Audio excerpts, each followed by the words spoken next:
നമസ്കാരം. ഏതാണ്ട് 28 വർഷം മുമ്പ് എൻ്റെ വീടിൻ്റെ ഏറ്റവും പുറകു വശത്ത് ഒരു പുളിമരം ഉണ്ടായിരുന്നു. ഈ പുളിമരം എന്നത് വളരെ ഉയർന്ന പൊക്കത്തിലുള്ള ഒരു പുളിമരമാണ്. ഏതാണ്ട് 50 മീറ്ററോളം ഉയരമുണ്ടായിരുന്നു വൃക്ഷത്തിന്. അധികം പുളി ലഭിക്കുന്ന വാളംപുളി മരമാണ്. ഒരു ദിവസം രാത്രി ഏതാണ്ട് ഒരു 12-1 മണിയായി കാണും. എൻ്റെ സഹോദരൻ അദ്ദേഹം പുറത്തോട്ട് രാത്രി മൂത്രമൊഴിക്കാനൊക്കെ ഇറങ്ങിയപ്പോൾ ഒരു തീഗോളം ഈ പുളിയുടെ മേളിൽ പതിക്കുന്നതായി കണ്ടു. പുള്ളി എന്നെ വിളിച്ചു. ഞാൻ ചെന്നപ്പോൾ ഞാനത് വ്യക്തമായിട്ട് കണ്ടു. നല്ല സൂര്യപ്രകാശം ചൊരിയുന്ന പോലത്തെ ഒരു റൗണ്ട് ഷേപ്പിലുള്ള തീഗോളം ഈ പുളിയുടെ മുകൾ ഭാഗത്തു നിന്നും താഴോട്ട് സഞ്ചരിക്കുന്നതായിട്ട് ഞാൻ വ്യക്തമായിട്ട് കണ്ടു. അതിനുശേഷം ഇതേ തീഗോളം തന്നെ മുകളിലോട്ട് പോകുന്നതും. അപ്പൊ അവിടെയൊന്നും പ്രകാശം ഉണ്ടാകുന്നില്ല. അത് പ്രത്യേക ഒരു എടുത്തു പറയേണ്ട കാര്യമാണ്. ഈ തീഗോളത്തിന് മാത്രമാണ് പ്രകാശമുള്ളത്, അത് പ്രതിഫലിക്കുന്നില്ല എന്നത് ഒരു വ്യത്യസ്തമായ ഒരു അനുഭവമായിരുന്നു. അതുകൊണ്ട് ഇത് തീഗോളം മുകളിലോട്ട് പോയി താഴോട്ട് വന്നു, പിന്നെ മുകളിലോട്ട് പോയി താഴോട്ട് വന്നു, മൂന്നാമത്തെ പ്രാവശ്യം മുകളിലോട്ട് പോയി പതുക്കെ അതങ്ങ് കാണാതായി. അതൊരു വല്ലാത്തൊരു അനുഭവമായിരുന്നു. ഇത് റെക്കോർഡ് ചെയ്യുന്ന സമയത്ത് ഇത് പറയുമ്പോൾ എനിക്ക് ശരീരത്തിലെ രോമങ്ങൾ എഴുന്നേറ്റ് നിൽക്കുന്നുണ്ടായിരുന്നു. കാരണം ഇത് ഞാൻ വ്യക്തമായി കണ്ടതാണ്. പ്രേതബാധയോ ലക്ഷണങ്ങളോ ഒക്കെ ഇതിനെ ബാധിക്കാം. കാരണം ഞങ്ങളുടെ വീടിൻ്റെ പുറയിൽ പുളിമരത്തിന് ശേഷം പിന്നെ ഒരു വലിയൊരു മൈതാനമാണ്. ഈ മൈതാനത്ത് ഒരുപാട് പാലമരങ്ങളും അതുപോലെ തന്നെ ചെത്തി കാടുകളുമാണ് ഉള്ളത്. പാലമരങ്ങൾ ഒരുപാടുണ്ട്.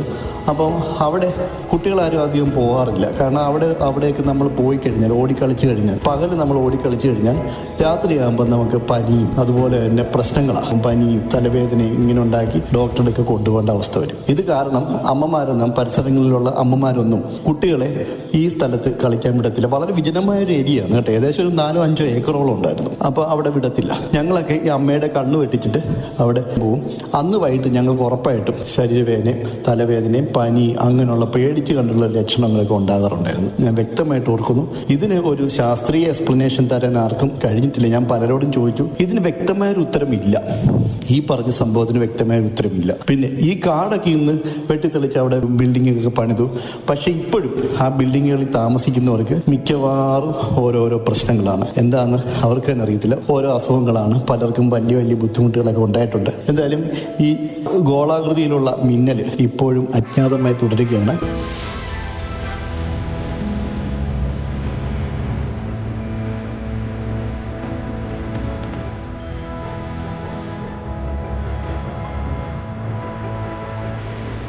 രാത്രിയുടെ ആഴങ്ങളിൽ മിന്നൽ പിണരുകൾക്കൊപ്പം ആകാശത്ത് പ്രത്യക്ഷപ്പെടുന്ന തീഗോളങ്ങൾ, അത് എന്താവാം? ചിലരെങ്കിലും ഇതിനെ മിത്തുകളിലെ കൊള്ളിച്ചാത്തൻ അല്ലെങ്കിൽ അമാനുഷിക ശക്തികളുമായി ബന്ധപ്പെടുത്തി കണ്ടേക്കാം. എന്നാൽ ഈ കാഴ്ചകൾക്ക് പിന്നിൽ ശാസ്ത്രീയമായ ചില വിശദീകരണങ്ങൾ ഉണ്ട്. ഗോളീയ ഇടിമിന്നൽ അഥവാ ബോൾ ലൈറ്റ്നിങ് എന്ന അപൂർവ പ്രതിഭാസമാണ് ഇത്തരമൊരു കാഴ്ചയ്ക്ക് ഒരു പ്രധാനപ്പെട്ട കാരണം. എന്നാൽ എന്താണ് ഗോളീയ ഇടിമിന്നൽ? സാധാരണ ഇടിമിന്നൽ ആകാശത്ത് നിന്ന് താഴോട്ട് ഒരു നേർരേഖയായി വരുന്നതിന് പകരം ഗോളീയ ഇടിമിന്നൽ ഒരു തിളക്കമുള്ള ഗോളാകൃതിയിലുള്ള രൂപമായിട്ടാണ് പ്രത്യക്ഷപ്പെടുന്നത്.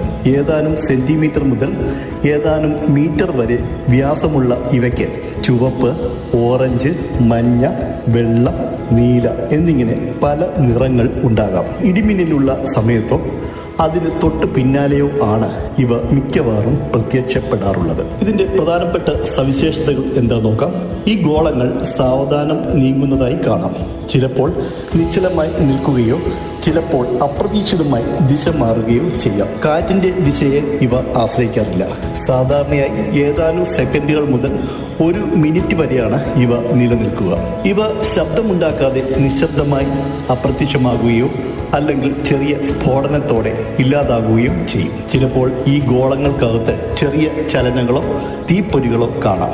അപൂർവം ചില റിപ്പോർട്ടുകളിൽ ഇവ ഒരുതരം ചീറ്റുന്ന ശബ്ദത്തോടു കൂടിയോ അല്ലെങ്കിൽ ഓസോൺ, സൾഫർ എന്നിവയുടെ ഗന്ധത്തോടു കൂടിയോ അപ്രത്യക്ഷമാകുന്നതായി പറയുന്നു. സ്പർശിക്കുന്ന വസ്തുക്കൾക്ക് പൊള്ളലോ ഉരുകലോ പോലുള്ള കേടുപാടുകൾ ഉണ്ടാക്കുവാൻ സാധ്യതയുണ്ടെങ്കിലും മിക്കപ്പോഴും ഇവ അപകടകാരികളല്ല. ഭിത്തികളിലൂടെയോ ഗ്ലാസുകളിലൂടെയോ ഇവ കടന്നു പോകുന്നതായി ചില റിപ്പോർട്ടുകൾ ഉണ്ടെങ്കിലും ഇത് ശാസ്ത്രീയമായി സ്ഥിരീകരിച്ചിട്ടില്ല.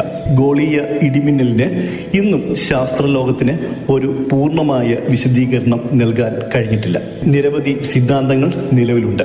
അതിലൊന്നാണ് സിലിക്കൺ വേപ്പർ സിദ്ധാന്തം അഥവാ സിലിക്കൺ വേപ്പർ ഹൈപ്പോത്തീസിസ്. ഇടിമിന്നൽ മണ്ണിൽ പതിക്കുമ്പോൾ മണ്ണിലുള്ള സിലിക്ക പോലുള്ള ധാതുക്കൾ ഉയർന്ന താപനിലയിൽ ബാഷ്പീകരിക്കപ്പെടുകയും ഈ ബാഷ്പങ്ങൾ വായുവുമായി പ്രതിപ്രവർത്തിച്ച് കത്തുന്ന ഒരു പ്ലാസ്മ ഗോളം രൂപപ്പെടുകയും ചെയ്യാം. 2014 ചൈനീസ് ശാസ്ത്രജ്ഞർ ഒരു പ്രകൃതിദത്ത ഗോളീയ ഇടിമിന്നൽ രേഖപ്പെടുത്തിയപ്പോൾ അതിൽ സിലിക്കൺ, ഇരുമ്പ്, കാൽസ്യം തുടങ്ങിയ മൂലകങ്ങൾ കണ്ടെത്തിയത് ഈ സിദ്ധാന്തത്തിന് ഒരു പിൻബലം ഏകിയിട്ടുണ്ട്. പ്ലാസ്മ പ്രതിഭാസവും പറയുന്നുണ്ട്. അയോണീകരിക്കപ്പെട്ട വാതകങ്ങളുടെ ഒരു പ്ലാസ്മ ഗോളമാണ് ഗോളീയ ഇടിമിന്നൽ എന്ന് മറ്റൊരു സിദ്ധാന്തം പറയുന്നു. മിന്നൽ ഉണ്ടാക്കുന്ന ഉയർന്ന ഊർജം വായുവിലെ തന്മാത്രകളെ അയോണീകരിച്ച് ഒരു പ്ലാസ്മ അവസ്ഥയിലേക്ക് മാറ്റുകയും ഇത് ഒരു ഗോളാകൃതിയിൽ നിലനിൽക്കുകയും ചെയ്യുന്നു. ഇടിമിന്നൽ ഉണ്ടാകുമ്പോൾ രൂപപ്പെടുന്ന മൈക്രോവേവ് വികിരണങ്ങൾ ഒരു പ്ലാസ്മ ബബിളിനുള്ളിൽ കുടുങ്ങിക്കിടക്കുന്നതാണ് ഗോളീയ ഇടിമിന്നൽ എന്നാണ് ചില ഗവേഷകർ അഭിപ്രായപ്പെടുന്നത്. ചിലർ എയറോസോൾ ബാറ്ററി സിദ്ധാന്തം കൂടെ പറയുന്നുണ്ട്.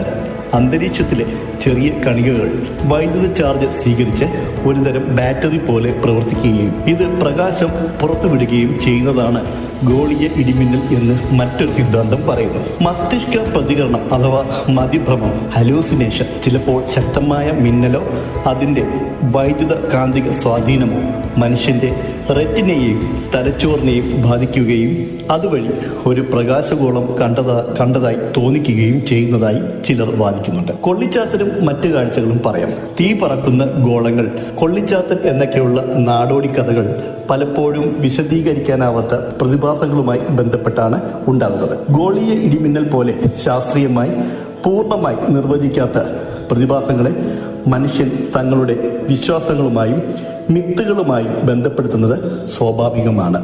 എന്നാൽ ഇത്തരം കാഴ്ചകൾക്ക് പിന്നിൽ ഉൽക്കകൾ, കൃത്രിമ ഉപഗ്രഹങ്ങളുടെ അവശിഷ്ടങ്ങൾ അന്തരീക്ഷത്തിലേക്ക് പ്രവേശിക്കുന്നതോ അല്ലെങ്കിൽ അപൂർവമായ കാലാവസ്ഥ പ്രതിഭാസങ്ങളോ ആകാൻ സാധ്യത. ഗോളീയ ഇടിമിന്നൽ ഒരു യഥാർത്ഥ പ്രതിഭാസമായി മിക്ക ശാസ്ത്രജ്ഞരും അംഗീകരിക്കുന്നുണ്ടെങ്കിലും അതിൻ്റെ യഥാർത്ഥ കാരണം, അതിൻ്റെ രൂപീകരണം, നിലനിൽപ്പ് എന്നിവയെക്കുറിച്ച് വ്യക്തമായ ഒരു സമവായം ഇതുവരെ ഉണ്ടായിട്ടില്ല. ഇത് പ്രകൃതിയുടെ അത്ഭുതകരമായതും പൂർണ്ണമായി മനസ്സിലാക്കപ്പെട്ടിട്ടില്ലാത്തതുമായ രഹസ്യങ്ങളിൽ ഒന്നായി തുടരുന്നു. നിങ്ങൾക്ക് എന്തെങ്കിലും ഇതുപോലുള്ള അനുഭവങ്ങൾ ഉണ്ടെങ്കിൽ കമന്റുകളായി രേഖപ്പെടുത്തുകയാണെങ്കിൽ ഉപകാരമായി.